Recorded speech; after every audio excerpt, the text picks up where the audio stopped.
بسم اللہ الرحمن الرحیم۔ آج دفتر سے واپسی پر مجھے دیر ہو گئی تھی۔ ہفتے کے آخری دن کا کام کا بوجھ اتنا تھا کہ مجھے دفتر سے نکلتے نکلتے رات کے 9 بج گئے۔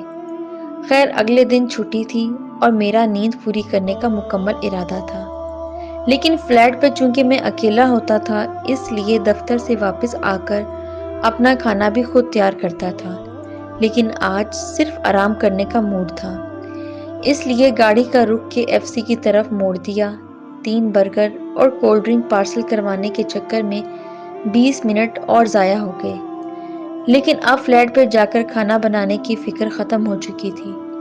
جیسے ہی گاڑی اگلے موڑ پر پہنچی، سڑک کنارے 4 خواتین کھڑی نظر آئیں۔ میں نے کچھ سوچ کر گاڑی روک دی اور شیشہ نیچے کرنے تک وہ چاروں میرے قریب پہنچ گئیں اور جلدی جلدی رٹے رٹائے انداز میں اپنا اپنا ریٹ بتانے لگیں، جبکہ ایک خاتون خاموشی سے کھڑی رہی۔ میں نے اس کا جائزہ لیا تو وہ مجھے سب سے قبول صورت اور جوان نظر آئی۔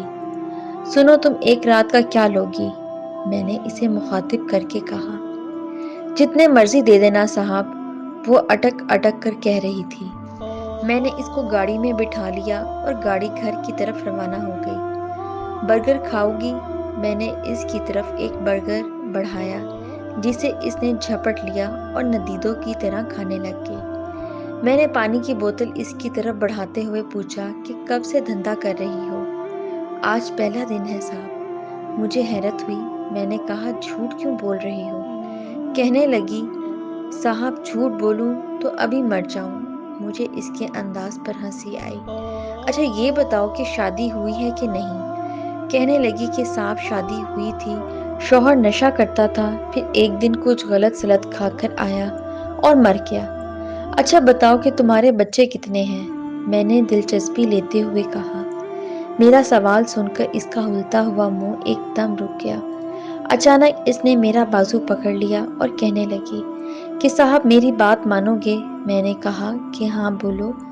میرے سامنے ہاتھ جوڑ کر کہنے لگی کہ صاحب جو کرنا ہے گاڑی میں ہی کر لو، میرے بچے گھر میں بھوکے ہیں، اگر میں آج رات کھانا لے کر گھر نہ گئی تو ان کا پتہ نہیں کیا بنے گا۔ اس کی بات سن کر میرا دل لرز گیا۔ میں نے چلتی ہوئی گاڑی کو بریک لگا دی اور اس کے گھر کا راستہ پوچھ کر گاڑی کا رخ اس کی طرف موڑ دیا۔ راستے میں ایک ہوٹل سے کھانا اور ایک سٹور سے مہینے بھر کا راشن پیک کروا کر اس خاتون کے حوالے کیا اور اس کو گھر چھوڑ کر واپس فلیٹ پہ چلا آیا۔ اگلے دن دفتر سے چھٹی تھی، میں ایک خیراتی ادارے کے آفس چلا گیا۔ اس خاتون کے نام پتے کا اندراج کروا کر اس کے لیے ہر مہینے کے راشن اور امداد کا بندوبست کرا کے ہی گھر واپس آیا۔ شام کو جب بستر پر لیٹا تو مجھے محسوس ہوا کہ کسی ایک انسان کو بربادی سے بچا لینا ہی دل کے سکون کے لیے کافی ہوتا ہے۔